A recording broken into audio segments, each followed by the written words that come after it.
everybody. This is our Monday chats and talks with our Youth Service Center coordinators.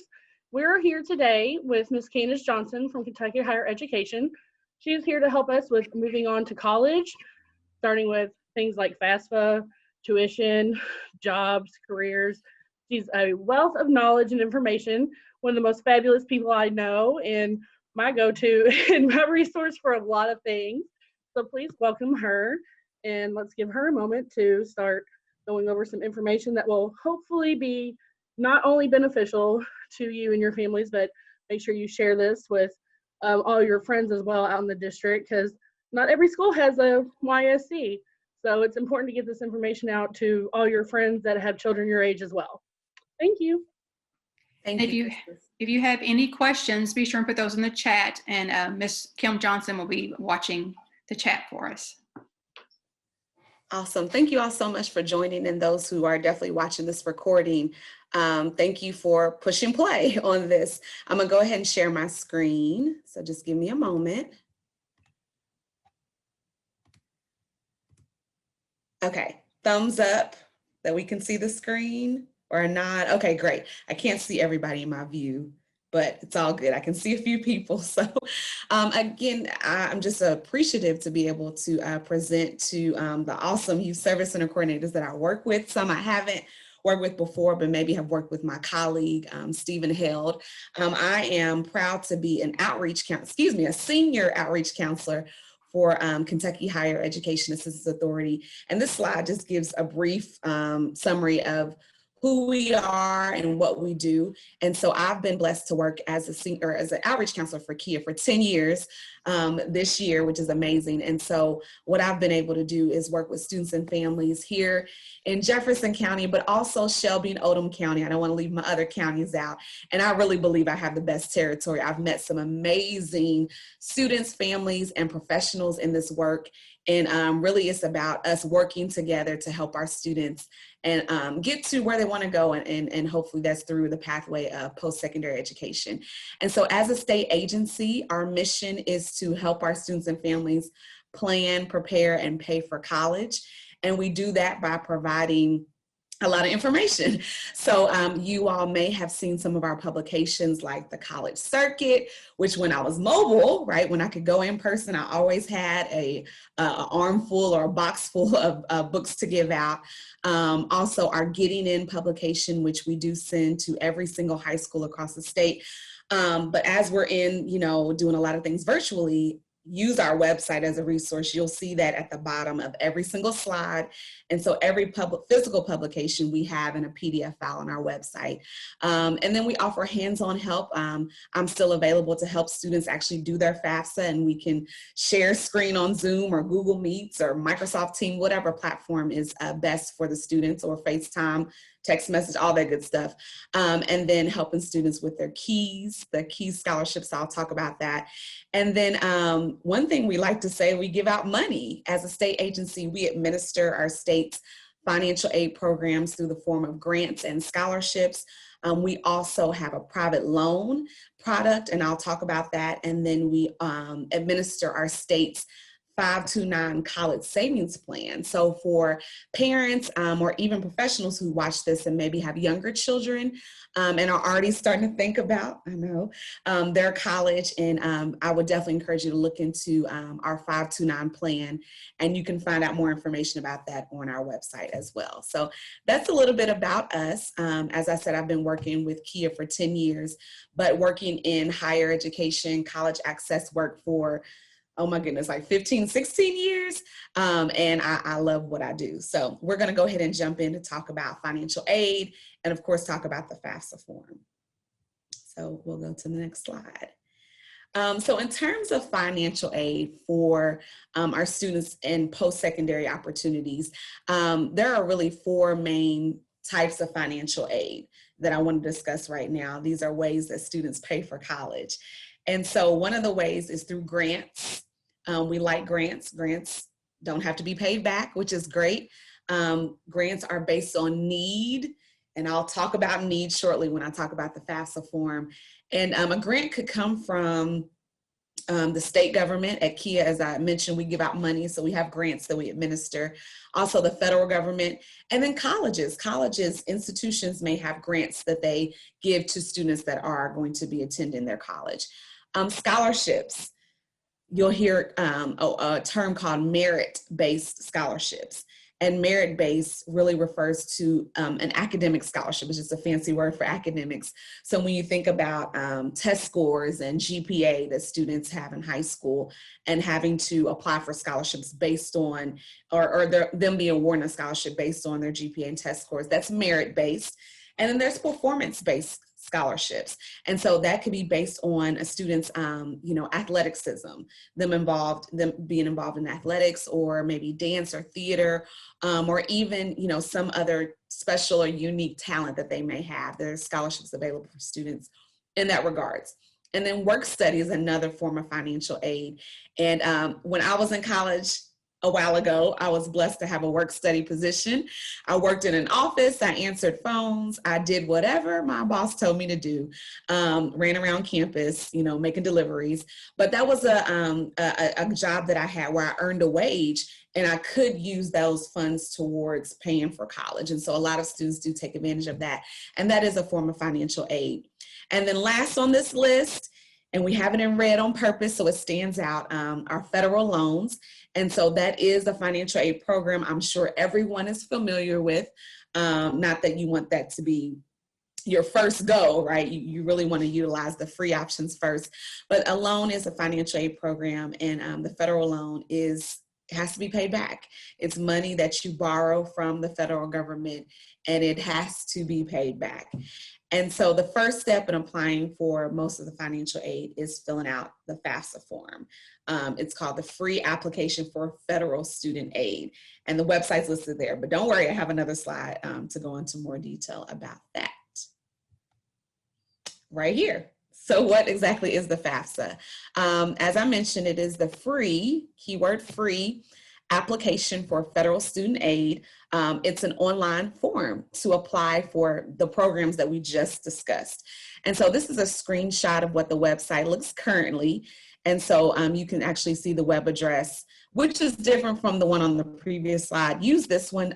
Federal Student Aid is updating their websites and trying to make them more user-friendly. And so this website right here typed in is going to get you to the correct place. And you want to make sure that it looks just like what you're seeing on the screen for those students who are going to be doing the FAFSA really soon. And I'll talk about that too. And I'll go to the next slide. So as I mentioned, the FAFSA is what you fill out to apply for those programs that we mentioned. It really is the first step. It really is the first step. And so it's important to know what's needed to complete this form. And so an email address, and you want to have a really good email address. And what I mean by good is that it's an email address that you check. And so I think I'm speaking directly to students. And so I encourage students who are watching, who will be watching this, to use a personal email.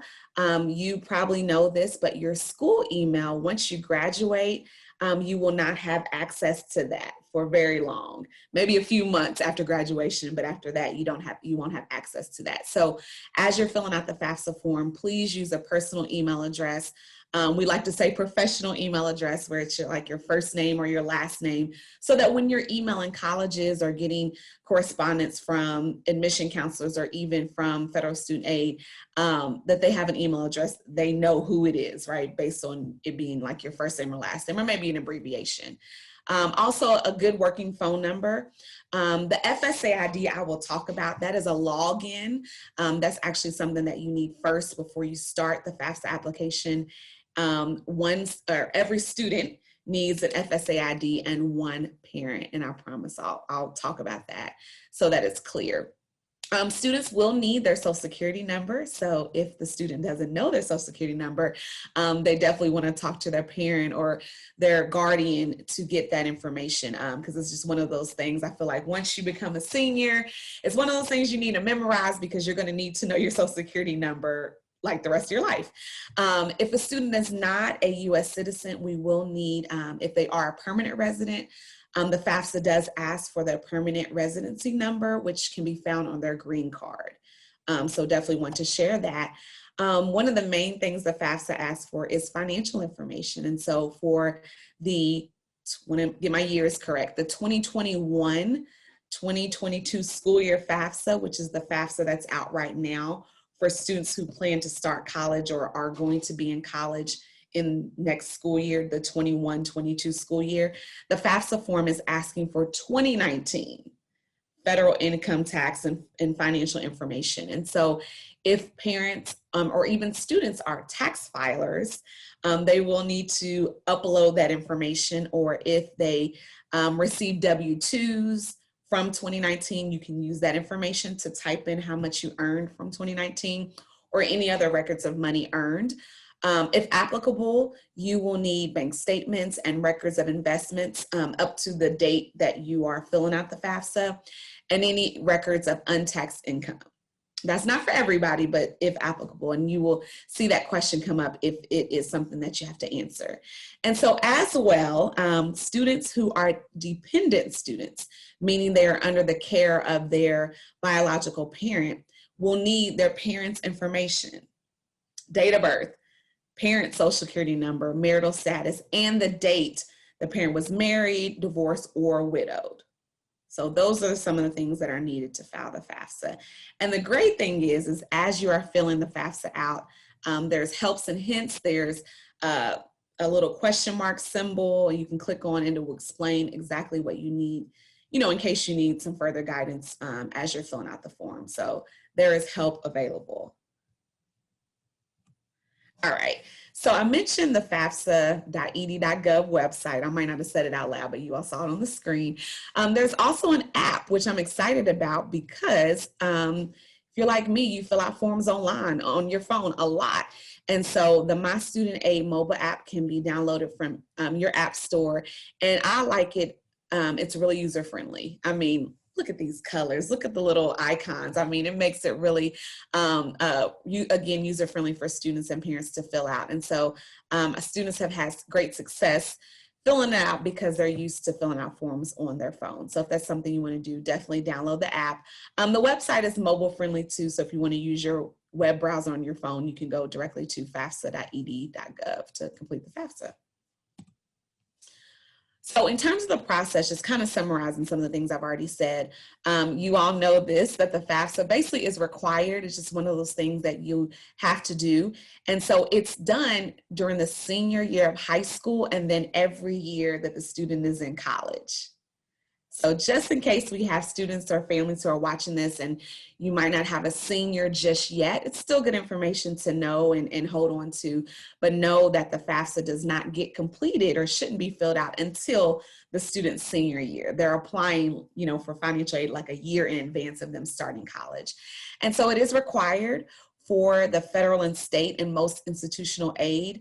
And so, you'll hear from the colleges as well, like the admissions counselors, encouraging students to do the FAFSA because it's one of those things, as I mentioned, that has to be done.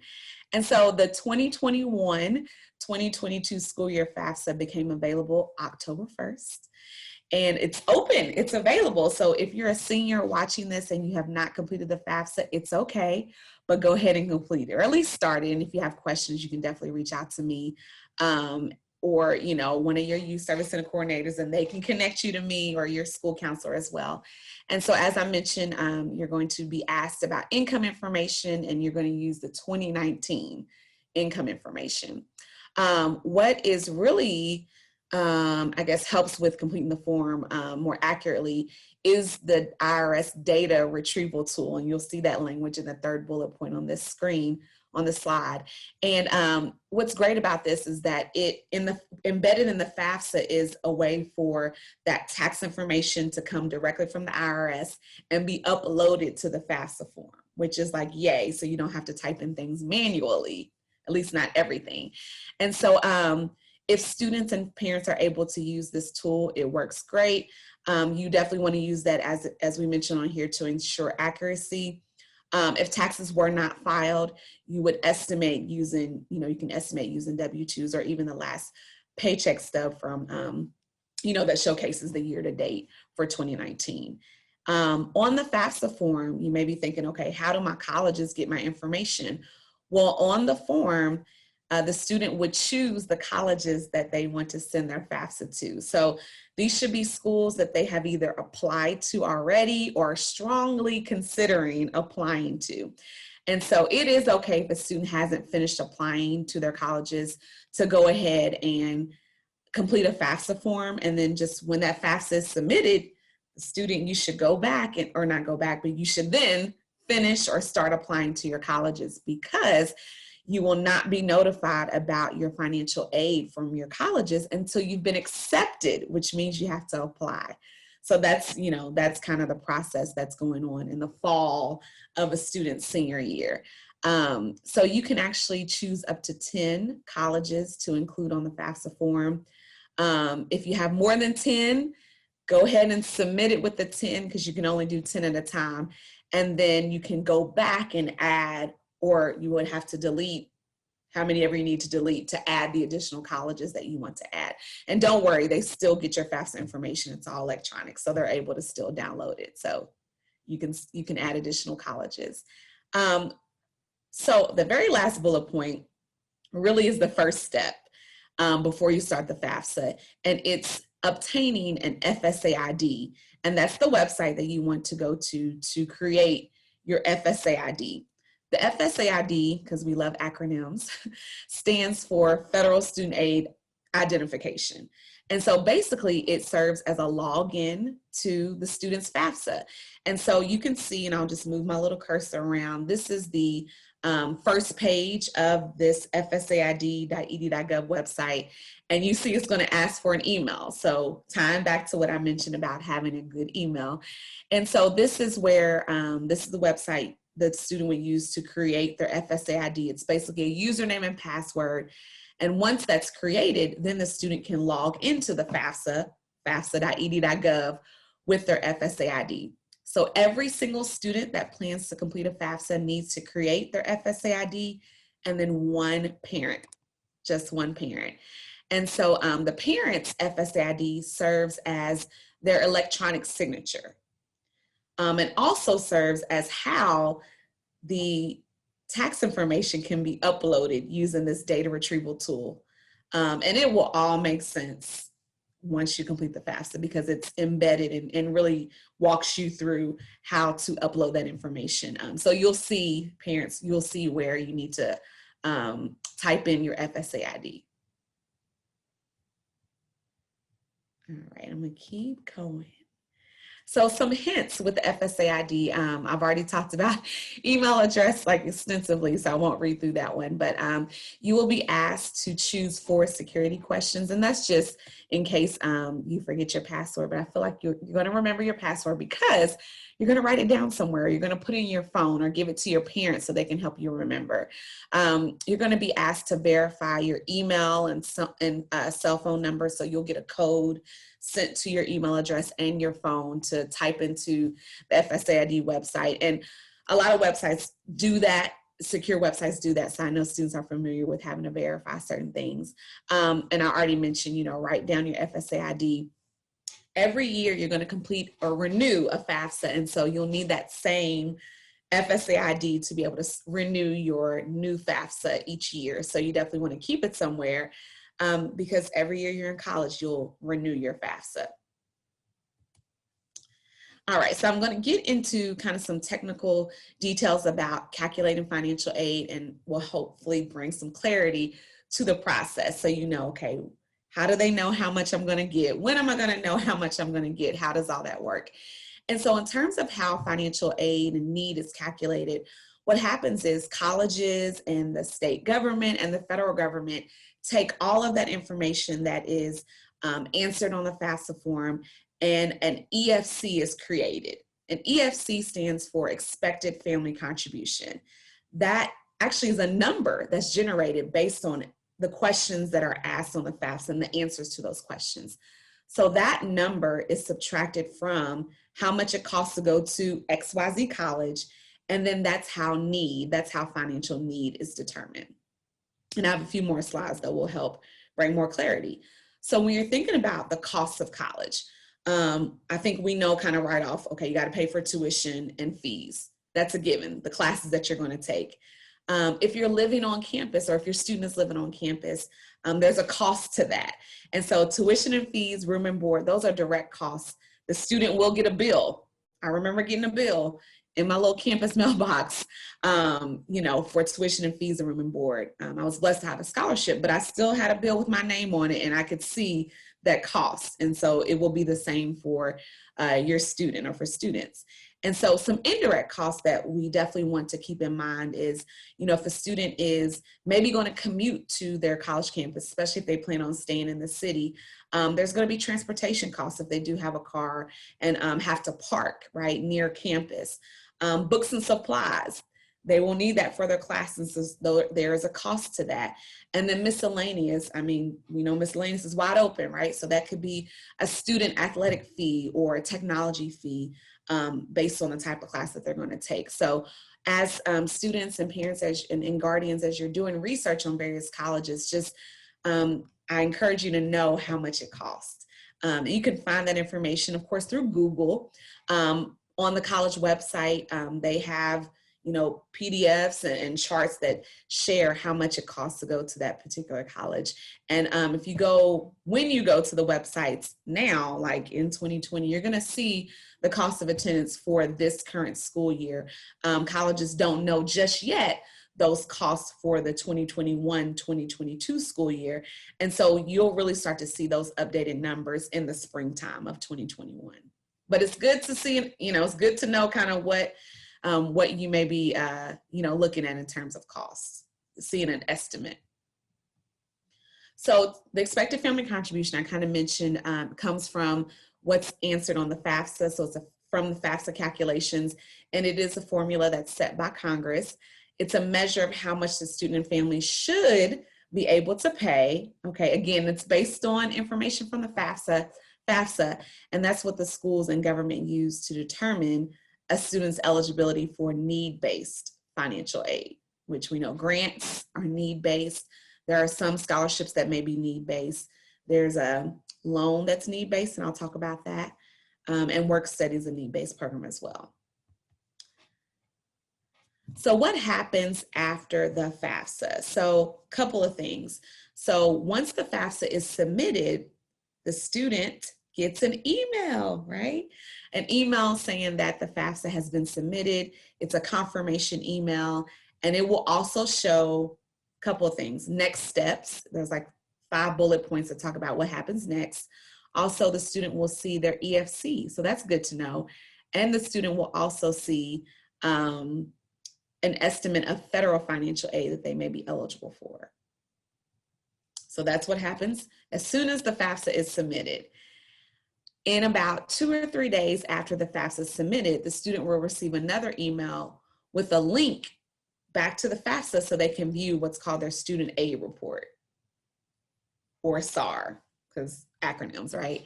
And so the student aid report is a summary of all of the information that's been submitted on the FAFSA, the student's name, I mean, every single question, and you'll see that. And that's good to see so that if there's any updates or corrections that need to be made, students, you all can make those updates at that time. I've had students, you know, email me and ask, you know, how can I add an additional college? Am I able to do that? Yes.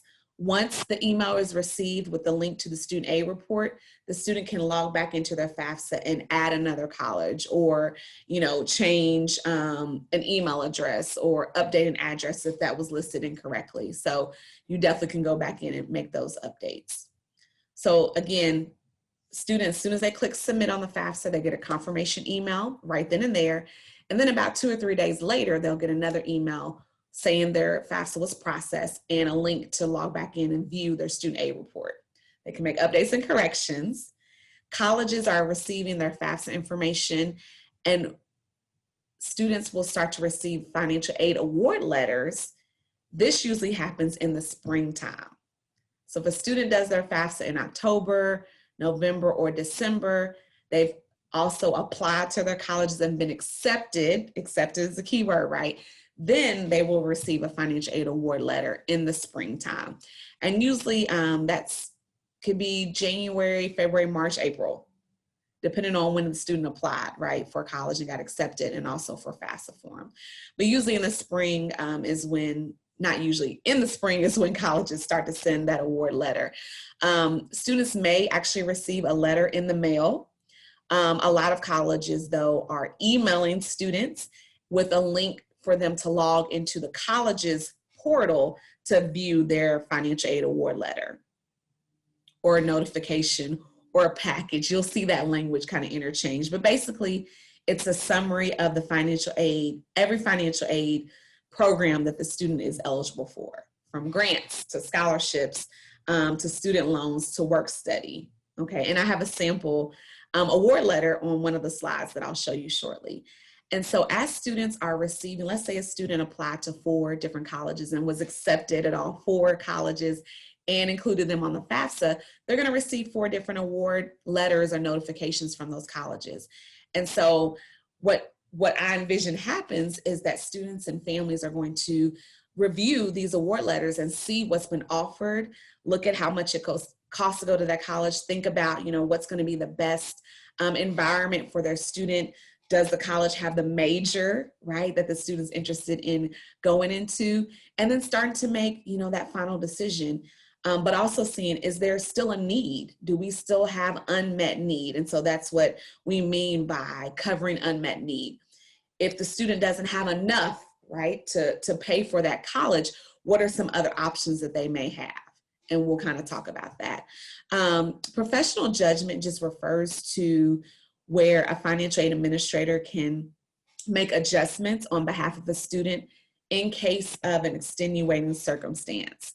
So let's say that a parent unfortunately lost their job, and so their income for that family, the situation has changed drastically from, the current year to the previous year that may have been reported on the FAFSA form. We encourage students and families to reach out to the financial aid office at the college, their colleges or college they're interested in, to talk through their options. And so professional judgment is what a financial aid administrator can exercise on behalf of the student so that they can help maybe offer them more financial aid because of that extenuating circumstance. So that's what that refers to. Email, right? So we definitely encourage students to check that frequently because most communication about college, about financial aid is going to come through the email address that was listed on the FAFSA form. All right, I'm gonna go to the next slide. So we've talked through a lot and talked about like the steps in the financial aid process in terms of FAFSA. And so another step that happens after the FAFSA is completed is that students, a percentage of FAFSA applicants may be selected for what's called verification. And so verification really is, I see it as an audit because you're dealing with government, federal financial aid.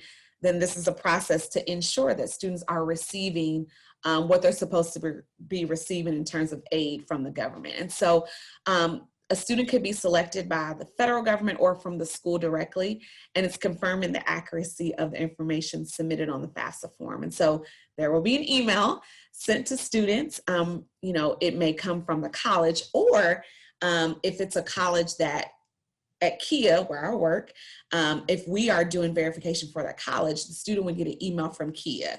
And so just watch out for that notification. It doesn't mean that anything is wrong, just some things may need to be corrected, confirmed and corrected. And so financial aid will not be dispersed until that process is complete. And so again, students and families, encourage your student, check your email. If you have questions, you're not sure exactly what forms you need to submit or worksheet you need to fill out, reach out directly to the financial aid office at the college, or if it's coming from Kia, you can reach out directly to me or our verification team. And in our emails, we have, an email address that you can reply back to or call our offices directly to get the assistance that you need for that. All right, so let's say the FAFSA is complete, right? So we want to know specifically what is available to students in terms of financial aid. And so we'll start with what's available from the federal government. And so by filling out the FAFSA, students are applying for, which we said early on, grants, scholarships, work study, and federal loans. So you see 3 programs, well, 3 types of financial aid listed here, but 1, 2, 3, 4, 5, 6 different financial aid programs that fall under these categories. So I won't go through everything, but just kind of point out, just do a general overview. But the Pell Grant is like the foundational grant program from the federal government. And I call it that because it's been around a really long time. And so if a student is eligible for the Pell Grant, the most that they can receive right now, currently for this school year, is $6,345. We won't know the maximum amount for the 2021-2022 school year until next year. Okay, so just be on the lookout for that. And it is set by Congress. And so doing the FAFSA is important because students are applying for this grant just by filling out the FAFSA form. Again, it is based on financial need, and a grant does not have to be repaid. The federal government also has a supplemental grant. I won't say the full name because you all can see that there, but it is for students with exceptional financial need, and our Pell Grant recipients do receive priority for that. And you can see the amount listed there, or up to that amount. And then for students who want to go into teaching, there is a Teach Grant available. You have to serve as a full-time teacher in a high-need field.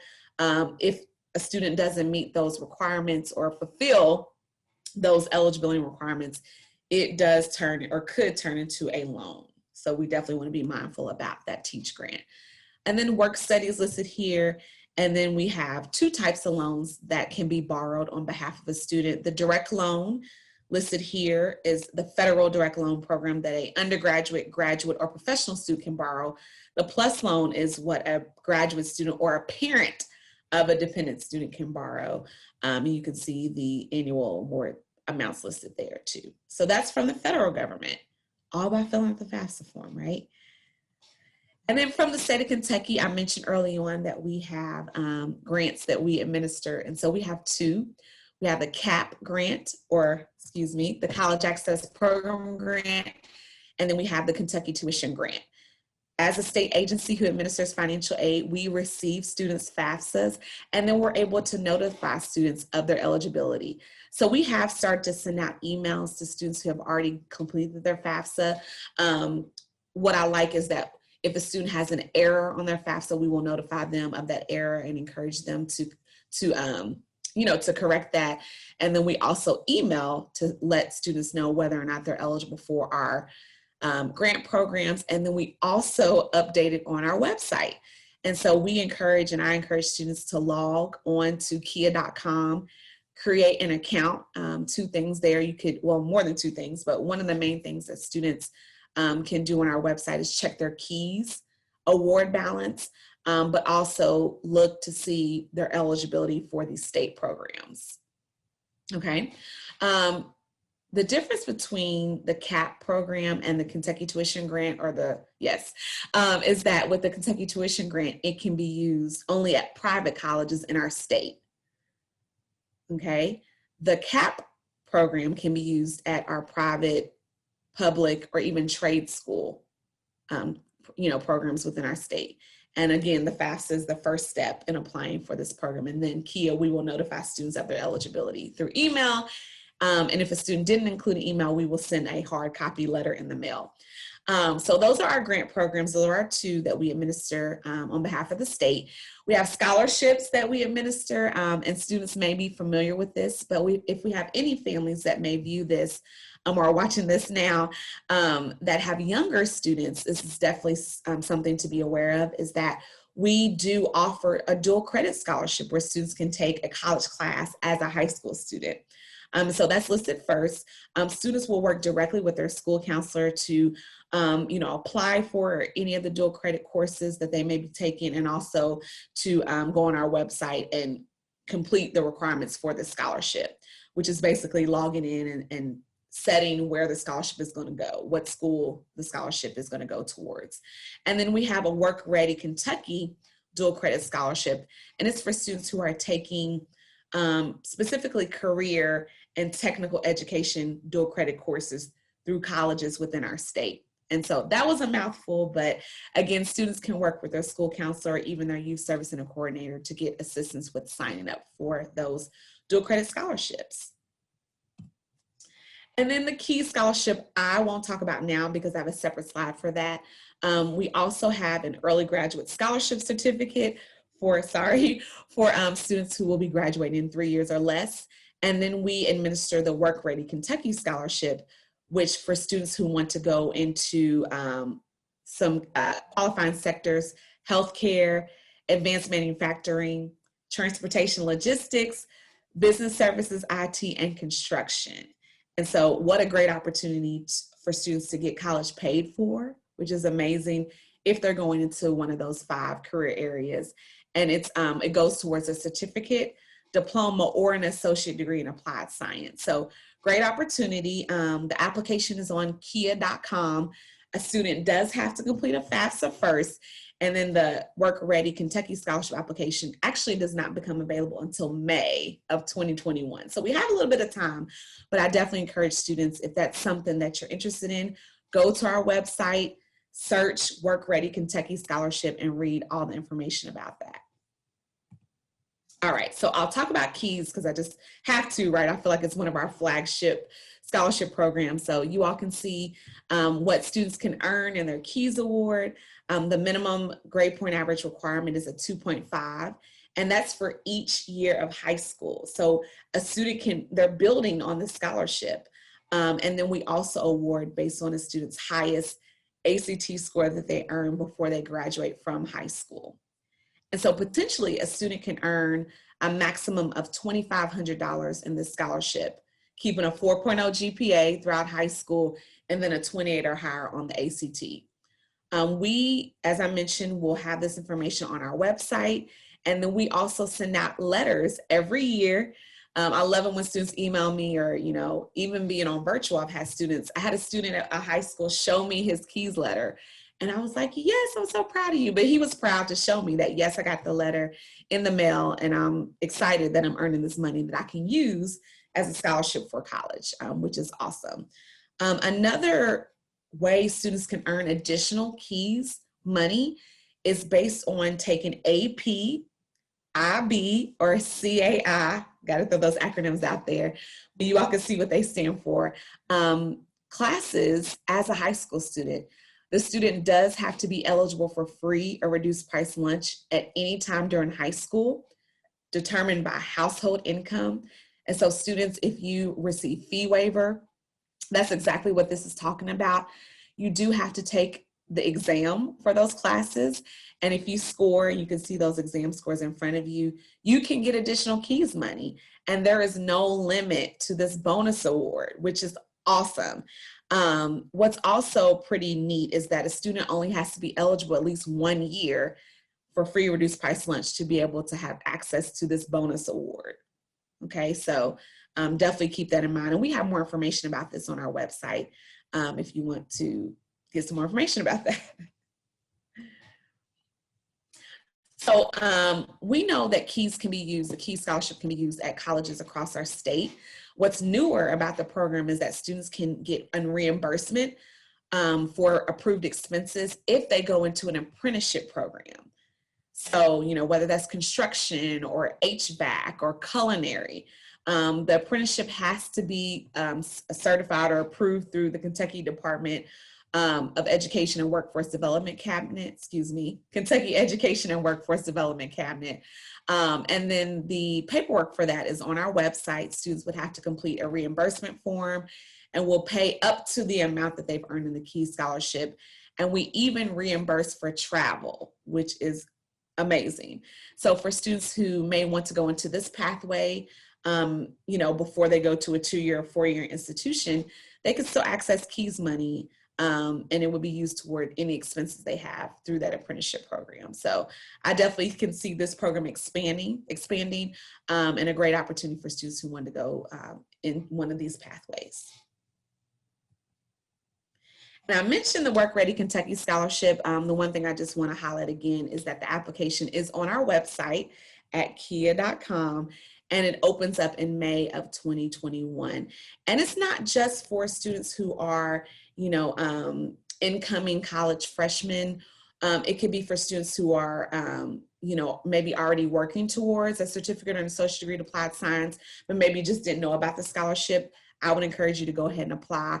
Any adults who are wanting to go back to college or start college for the first time, this scholarship really doesn't have an age limit. So I definitely encourage you to look out for more details about that by going on our website.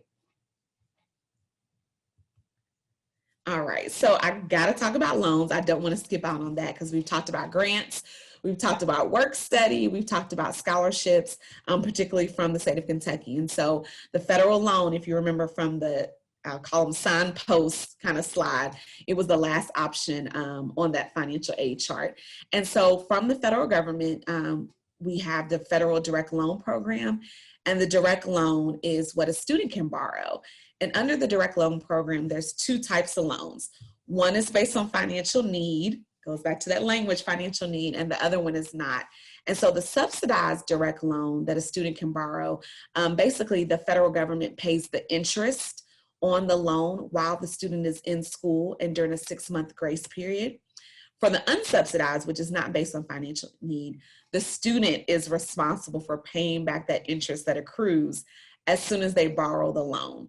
And so just keep in mind, students, if you are offered both of these loans, I would, and if you're thinking about, okay, I need to borrow this money, and definitely have a conversation with your parent or family member about that. And if you choose to take out a loan, you really want to go for the subsidized first before you take out the unsub, just because of the government paying the interest on that subsidized loan. And then the plus loan, as I mentioned, is what a parent can borrow on behalf of their dependent student who's going into their undergraduate studies. I mentioned that I had a sample award letter. And so if we think back through the process of completing the FAFSA, let's say that you do your FAFSA in October, or now we're in November. So you do your FAFSA in November before Thanksgiving. That's just my recommendation. Do the FAFSA, you're going to receive the award letter again after you've been accepted to your colleges. So let's say it's now February and you receive an award letter from a college that you've been accepted to. And let's say that it's a private college in our state. And so this is exactly what we're using in this sample. So we have the cost of attendance for that college for 1 year, right? We know that as long as you're in college, you're going to have to pay each year. And so we've just broken it down for, let's say, the first year of college.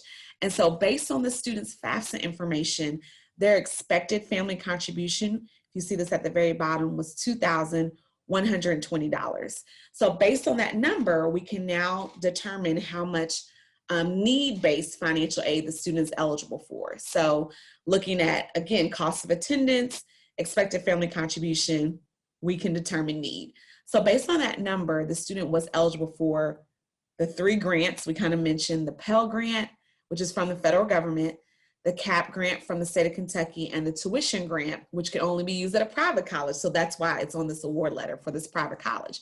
And you can see that in this sample, we've broken it down per semester and then given the total for the year, okay, in that column.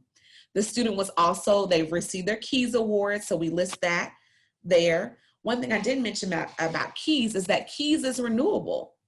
So the full amount a student earns, let's say, like in this example, the student earned $1,500, they would be able to receive that same $1,500 that second year, that third year, and that fourth year of college, as long as they maintain good grades in college. It is an academic scholarship, so that's how it is renewable. So I definitely encourage you to go to our website. We have more details about what those college GPA requirements are for students to get that KEYS scholarship as a renewable scholarship each year. Also in this award letter, you can see institutional aid is listed. And so this could be in the form of a scholarship, a grant, maybe work study directly from the college. So that's all bundled together in this particular award letter. And then we put the loans kind of in that orangish color because maybe the student does not need a loan because they're applying for all these other scholarships, right, that will help make up the difference. Or maybe the family is able to help pay towards cost of college. I don't know, but I definitely encourage students, before you say yes to a loan, really think about what are some other options that I have so that this need can be taken care of. Okay, so we put the total amount the student received in aid, including the loans there, and we could see there's a difference between the cost of attendance, and the difference. We see the student still has a need there. So, I am a parent, so I'm thinking about my daughter. She's not a senior yet, but she will be in a couple years. And so I'm really going to be thinking about, you know, cost of college and how we can get to where our difference is zero. And I'm sure parents, professionals, students who are watching this are thinking the same thing. And so keep in mind the different types of options we have in our state, private, public, even our two-year universities, right? Our community colleges, excuse me, have some good options for students too. And you definitely want to consider cost of attendance for those colleges. So that's the sample award letter. Colleges want to know, what are you going to accept? Are you accepting the loan or not? So as you receive those award letters and really take the time to go through them, think about what's going to be the best fit for you as a student, where you're supposed to be in college, and then make the decision, right? All righty, so I want to say I just have 2 more slides and then I'll be open for questions. I know we have some questions that have come in. And so when you're thinking about senior year, we've broken it down in the seasons of senior year. And we're in the fall season, even though today the weather does not feel like fall, but it does feel good. And so when you think about your senior year, here's some good tips, kind of your checklist to get you through to the summertime, and then, you know, right before you're starting college the next school year. And so, you know, one thing I definitely want to recommend is continuing to search for and apply for scholarships. That really is something that is ongoing. Even when you're in college, there will be opportunities for you to apply for what I've heard colleges call like returning student scholarships, or, you know, scholarships for current college students. So definitely keep that in mind as you matriculate through college, that there will be opportunities for you to apply for scholarships to help meet any other need that you may have. Some other options could be working. I know students definitely work here in the Louisville area. Quite a few students take advantage of the UPS program. So that's something to check out. And then of course, I'll keep talking about scholarships, but there's other loan options. As I mentioned, we do have a private loan product, and I didn't get a chance to talk about it extensively, but I'll just mention it here. It's called the Advantage Education Loan, and you can find out more information on our website about that as well. And if you just go to kia.com, you'll see information about that. So we are always here to help, and we are doing a lot on social media in this season. And I actually will be with my colleague on Instagram Live this week. In case you watch this week, the date is the 19th, November 19th at 3 p.m. Eastern Standard Time on our Instagram page, which is at Kia Outreach. And we'll be talking all about scholarships. So if you're able to catch that, catch it live, but we will save it. And so you can always go back afterwards and watch it. I guess they call it on demand. So I'll stop talking, I'll stop sharing the screen, and I'm happy to answer any questions that we have.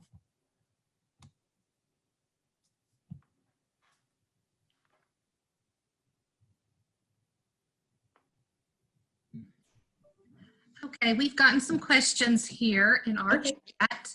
And the first one is something that I've had to deal with a lot with students, and we probably all have.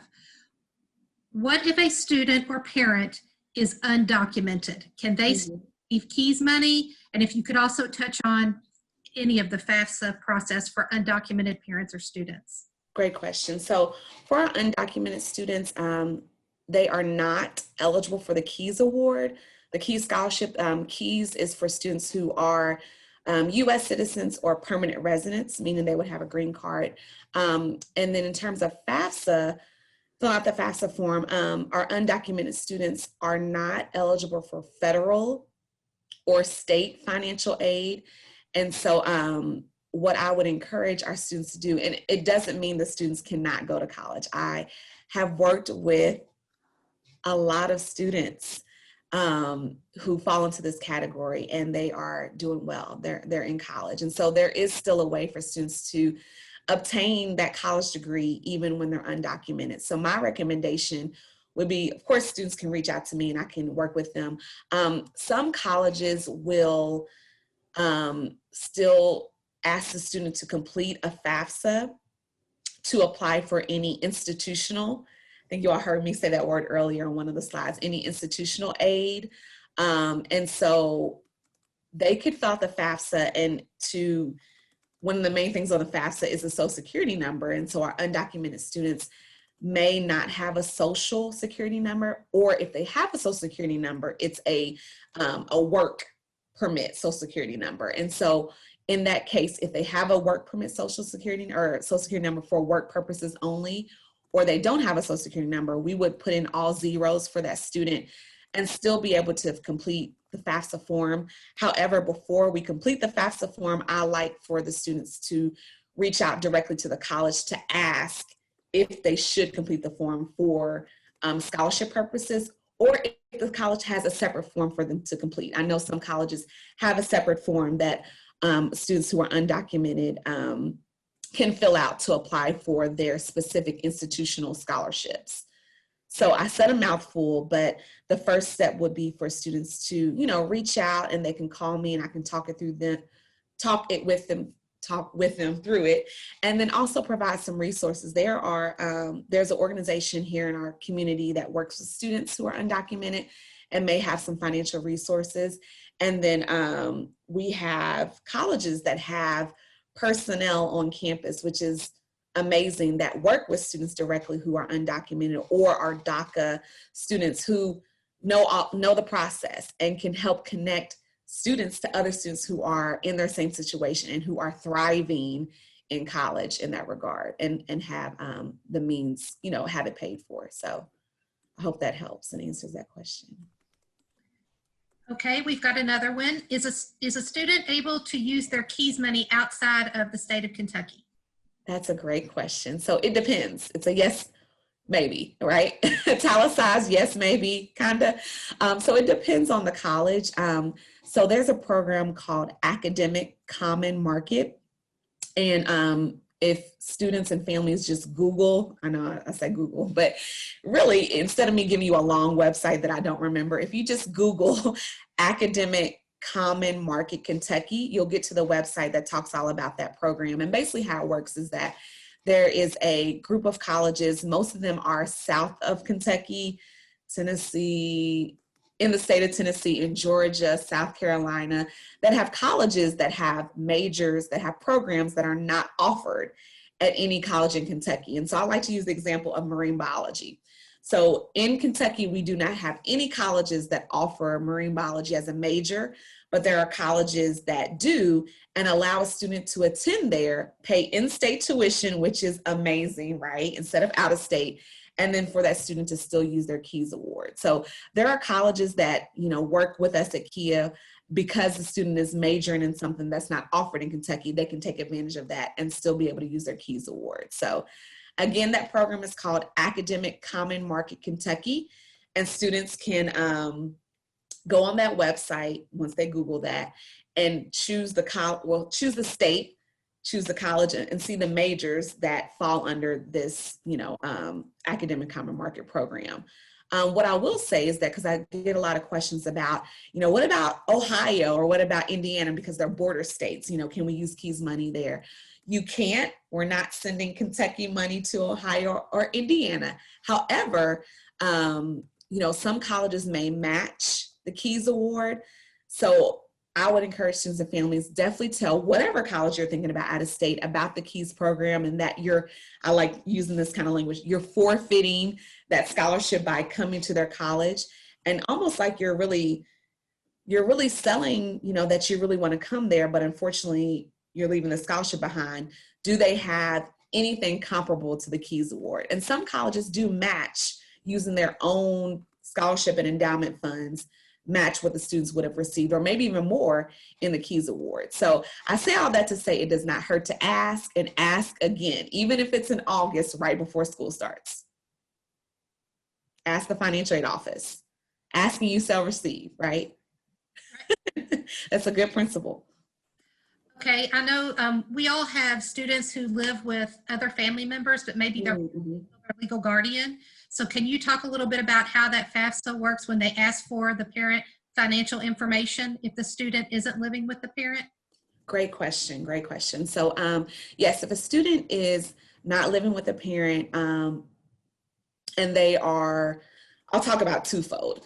If the student is not living with a parent, but is living with someone that is their court-ordered legal guardian, or the student has been in foster care since the age of, or has been in the foster care system since the age of 13, that student is considered independent and will not have to provide parent information. But that's only if it's court ordered, there's court documentation of legal guardianship. I know I've met students where they have a court order, but it's custody. And so custody, that student would still have to provide parent information. But don't worry, I'll come back and talk about that. And then, as I mentioned, if the student had been in foster care anytime after the age of 13, they're also considered independent and do not have to provide parent information. So let's say a student, as you mentioned, Kim, or the person who asked this question, they don't fall in under those categories. They're living with, someone, but it's not their legal guardian. Then how do they file the FAFSA? That student would still need to provide parent information if they can get access to that, if at all possible. And what I will say is that I've helped a lot of students through this process. So if someone's watching this and you're like, I really need you, Ms. Candace, I may not be able to get my parents' information, or how do I take the next steps? Please email me and I will say my email out loud. It's my first name is Candace, so my first initial, C Johnson, JOHNSON, at Kia, KHEAA.com. And probably wherever you see this recording, I'm sure my contact information will be listed along with the recording if it's posted maybe on Google Classroom or something like that. So you all can get my email again. So I can definitely help you if you're like, I've tried and I cannot get the information. So for that student that is trying and cannot, or parents may be unwilling to provide that information, then the FAFSA can be submitted without parent information. There's an option where you can choose where it says, I'm not able to provide parent information. The FAFSA can still be submitted with just the student information, but then the FAFSA gives clear direction for the students to contact the financial aid office at the college directly to get next steps. Financial aid offices at the colleges do have maybe I'll call it a process called dependency override. Excuse me, I was trying to think of the name because there's so many terms out there. Called dependency override, where based on the student's situation, they may allow the student to be independent, but there's steps to that. So again, if a student tries all they can to get parent information but is unsuccessful, then go ahead and submit the FAFSA. And then you want to reach out to the financial aid office at the college and get get clarity on the next steps in order to hopefully become or get that dependency override. Okay, we have another question. Why do students have to be on free or reduced lunch to qualify for the AP class or the dual credit scholarships? Okay, so I think excuse my face. I was like trying to catch. Okay. Okay, so I think they're asking about the APIB CAI bonus award. Yes, so that is something I think that happened before I started at Kia through our legislator. And so that was something, the addition added to the KEYS award. And so I'm sure it was an encouragement for students who maybe in the past wouldn't take advantage of college prep courses, because we know AP, students can get college credit by taking AP courses, and the International Baccalaureate program as well, which I know is only at Atherton High School in our public schools, and then the CAI program is only at Fairdale High School here in the city.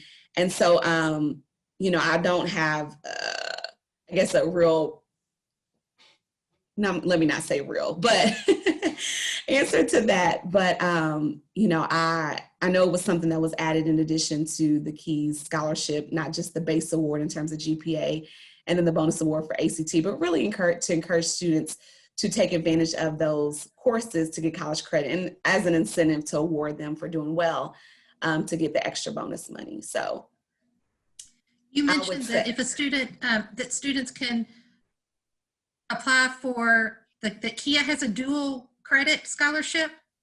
Is that correct? Yes. Right.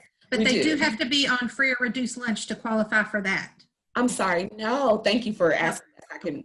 I can clarify. So for the dual credit scholarship, no, students do not have to be on free or reduced price lunch to receive that. It's open, the dual credit scholarship is open for juniors and seniors in our high schools, actually all of our high schools across the state who offer dual credit courses. I know there are some high schools that don't, but I believe all of our JCPS high schools do offer a few dual credit courses that students can take. So the dual credit scholarship is open for any student, but of course that student has to be accepted to that college that's offering that dual credit course.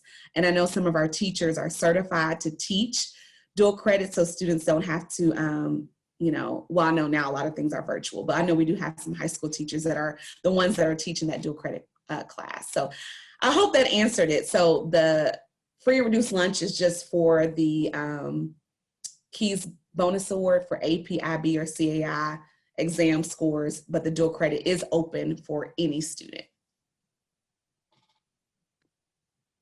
Okay, and we have another question. Do the institutional scholarships or other scholarships that the students receive affect how much financial aid they may get off of the FAFSA? Oh, that's a great question. So actually they don't. I like to say with the federal government, you're going to get what you're going to get.